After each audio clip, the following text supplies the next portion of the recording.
Greetings, this is Professor Della Welch, and now we're beginning Week 8 for Module 8, a review of concepts. I wanted to say a little more about Week 7.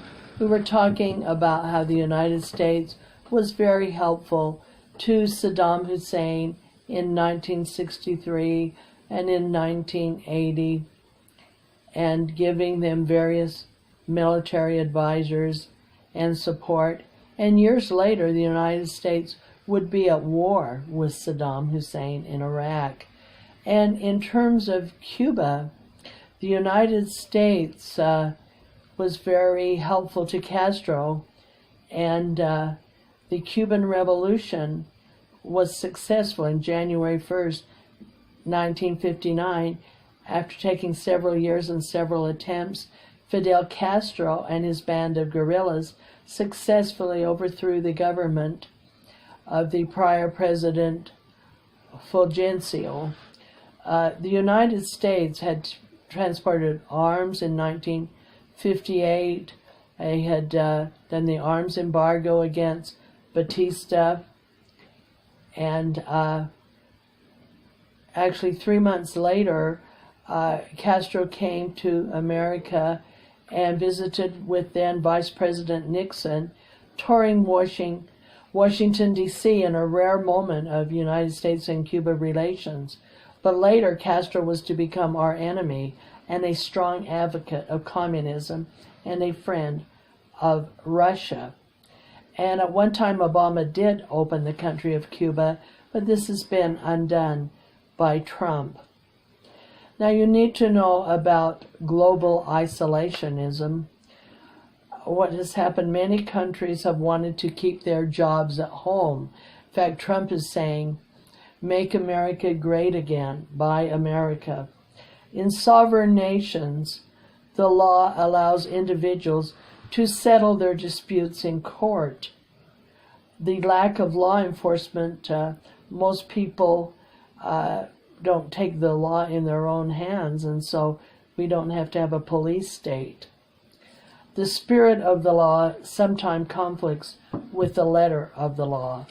The crux of radical revolutionary thinking is the belief that it is possible to remake, R-E-M-A-K-E, society. In a sovereign nation, the law allows individuals to settle their grievances in court.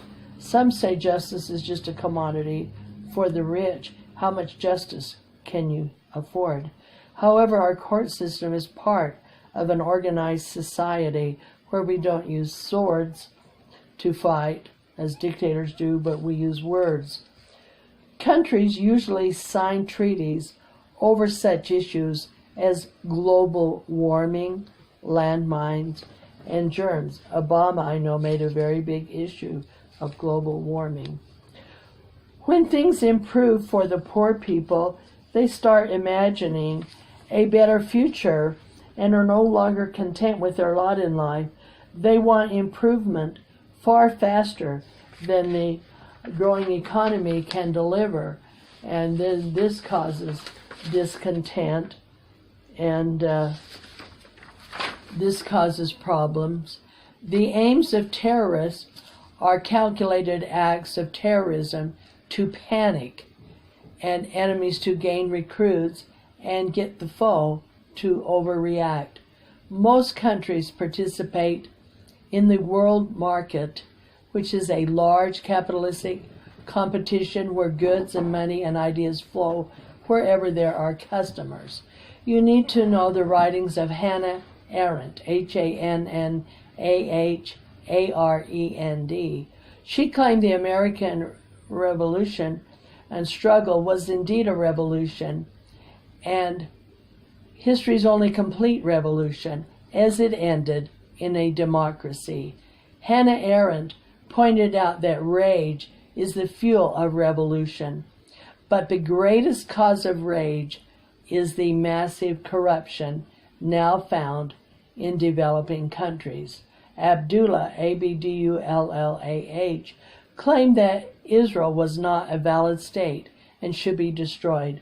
Those who support the Israeli government view the government as legitimate and support the government.